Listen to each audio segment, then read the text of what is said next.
Hey guys, Tbull here. Today we're going to look at the Tier 7 campaign reward ship, Russian cruiser, Soviet cruiser, Ochakov. I got Kuznetsov in the pilot seat for this particular game. And I'm going to show you the Ochakov ship build compared to Kutuzov and Chapayev. I see a lot of chatter online today. Some people are upset that they think this is just basically I already got the Kutuzov situation. Why would I need the Ochakov? I think the Ochakov plays quite a bit differently um, in a lot of regards. But at the end of the day, they're Russian cruisers. If you don't like Russian cruisers, then might not be your cup of tea. But I just want to show you the builds. I'm trying to figure out how to approach this. I could get really bogged down in rattling off the stats for those three ships, and there's the armor view, by the way. But it becomes kind of mind numbing and somewhat boring if I'm just trying to compare stats for all these three ships. So I showed you how I got them set up. Key differences. I got range boost on Chapayev and Kutuzov. Here I got reload boost, which has a penalty to the traverse, but the traverse is outstanding on this one, significantly better than Kutuzov Chapayev, so I'll take that penalty and reduce the reload down. So I got 5.1 second reload on this. I think it's an 8 second on the other two. So factoring in the builds, my DPM on the Ochakov winds up being better by just a smidge over the Chapayev and, maybe a double smidge over the Kutuzov. Now, if you have the exact identical builds, let's say I put the range boost on this one, then those two would have better DPMs. But stays the same, HE and AP. The AP differential gets just slightly bigger in terms of favoring the Ochakov than the HE. But in both cases, the damage output is relatively similar. Now, we get more range, obviously, with the other two build, but I just wanted to point that out, that damage per minute, which is, you got to do some calculations outside of the game. There's not readily available stats, but comparable, leaning towards Ochakov even being better, at least how I'm approaching these ships. Other key difference, it basically has Kutuzov torps in terms of range, 8 kilometers, but we get 5 extra knots and a little bit more damage. So torpedoes better than Kutuzov and significantly better than Chapayev, which are 4-kilometer suicide torps. You really shouldn't be using those very often unless you're getting rushed. Maneuverability favors Ochakov. We got about a 2-kilometer, 2-knot speed, favorability towards the Ochakov compared to the other two. Turn circle, more comparable to the Kutuzov, just slightly tighter, 750 compared to 760. And rudder shift on my builds, it ends up being the highest, but I'm kind of speccing the other two a little bit more for the rudder shift. And then concealment, significantly better on this one. So I've actually tested out Dmitry Dewey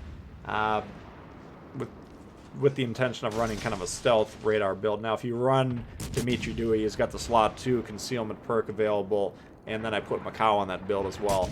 That reduces the sea detection down. I think it was 10.6. On this build we're looking at, it's 11.9. Still a lot better than the other two. But to achieve the stealth radar, which is the ability to radar, if you get spotted, you can't see the ship that's spotting you, pop the radar. If you have the detection on your ship lower than the radar range, then you'll automatically be able to spot anything. So that's actually pretty easy to do.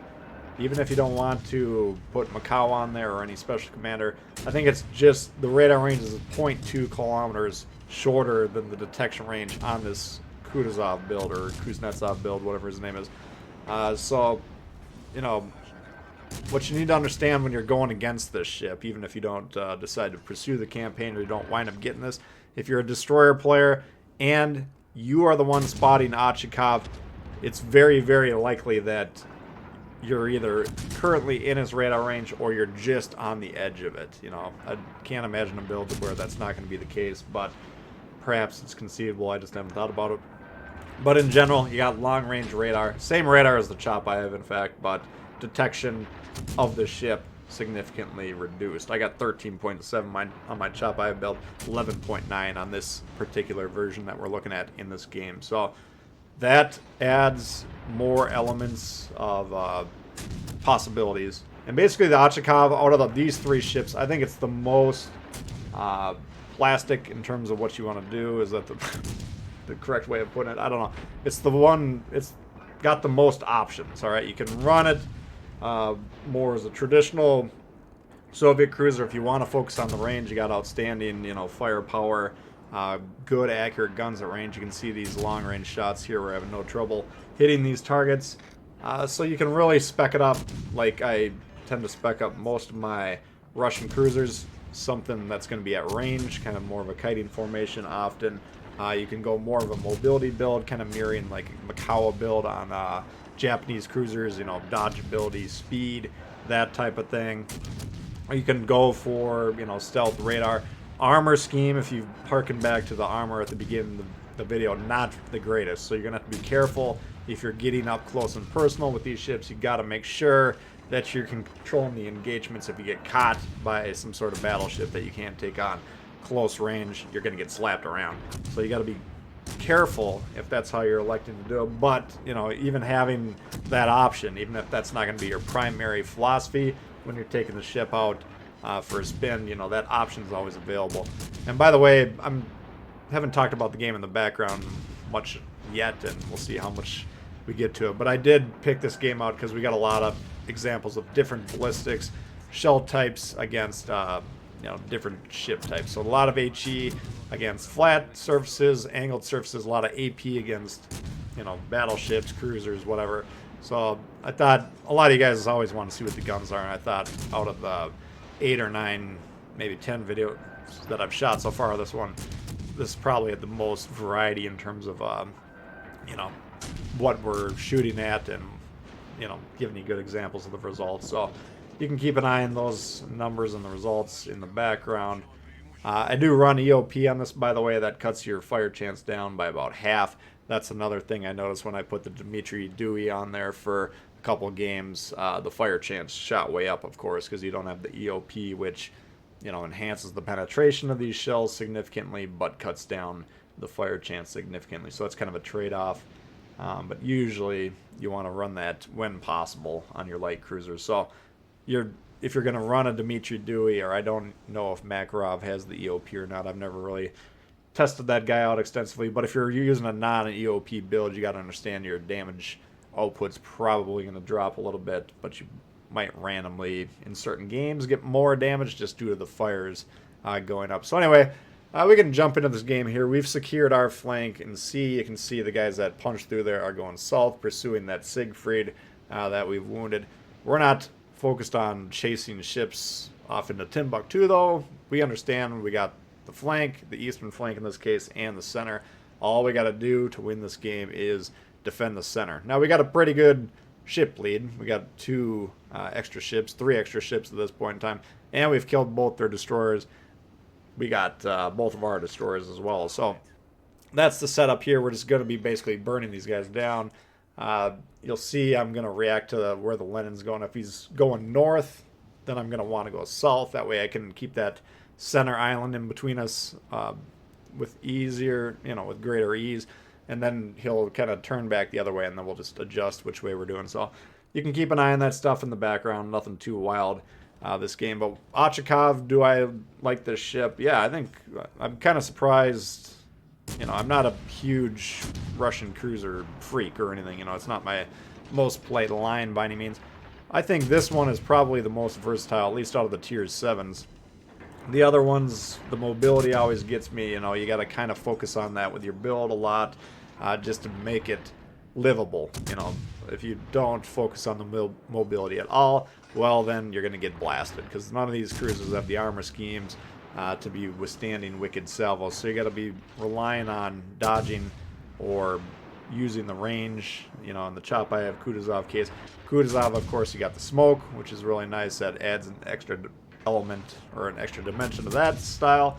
But we don't have the radar like we do in the Chapayev and now the Ochakov. So I view all 3 of the ships to be rather unique, even though, from a baseline or like a starting point, they're all kind of similar.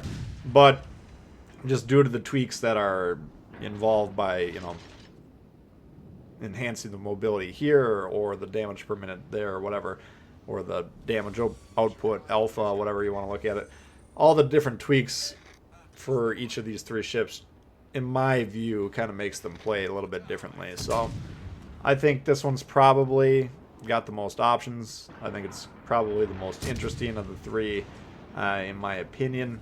But we'll see. I've played the other two quite a bit more than this one. This is early impressions video, of course, so I've only played about 10 games. But overall, you know, I've been digging it pretty well. I mean, I haven't had any massive barn burners, but I've been finding myself in interesting games where, okay, I got this situation where maybe a chop I would have trouble doing whatever I'm doing here, and here's some good AP shots into these battleships, just so you can see the damage output there. And we don't have any AP specific perks on this build, except for perhaps slot 3 on Kuznetsov. But getting back to my point, I just think this ship can handle itself in a more diverse array of situations than perhaps those other two. The other two, you know, if they get out of their comfort zone, it can be a little bit problematic at times. Anyway, I was slamming on the brakes here. We're going to be sniping this back end here, and the front of battleships, the back of the battleships, they're harder targets to hit, but if you got easy kind of shots like this where the guy's essentially in the middle of stopping, we whiffed that shot there. But you'll see these salvos here. We're going to be getting quite a lot of hits, and we're getting, you know, 3.5, 4, 5K on these salvos. I mean, this is withering damage that adds up very quickly, and if you've been keeping an eye on the damage, you know, just from this starting point, we got about 90K. I think we had about 20,000 or so more on top of this, and you can see just how quick, you know, you can rack up the damage with these 5.1 second reloading guns. So broadside, you know, close range, we have no problems just peppering this ship with the AP. And if you are running Dimitri Dewey, keep in mind his base trait. Part of the reason I wanted to test that build was just to give myself an excuse to level him up to 14.2. I think I got him up to now. But that is going to increase the pen angles, so this AP would be more efficient on that build, potentially. Just something to keep in mind. Why am I talking about Dimitri Dewey? I'm usually, my experience with the stealth radars concepts, I've only really tried it on the Brits. I think you can probably pull it off on the Americans as well, but I think the Dewey-esque type of commanders give you some options for that type of build, so that's why I was testing him out. Anyway, that's a rundown on the Ochakov for you guys. Hopefully you found it enjoyable. If you did enjoy the video, please hit the thumbs up. New to the channel, consider subscribing. Lots of World of Warships coming all the time. Questions, comments, leave below. Love to hear from you guys, and we'll see y'all later. Peace.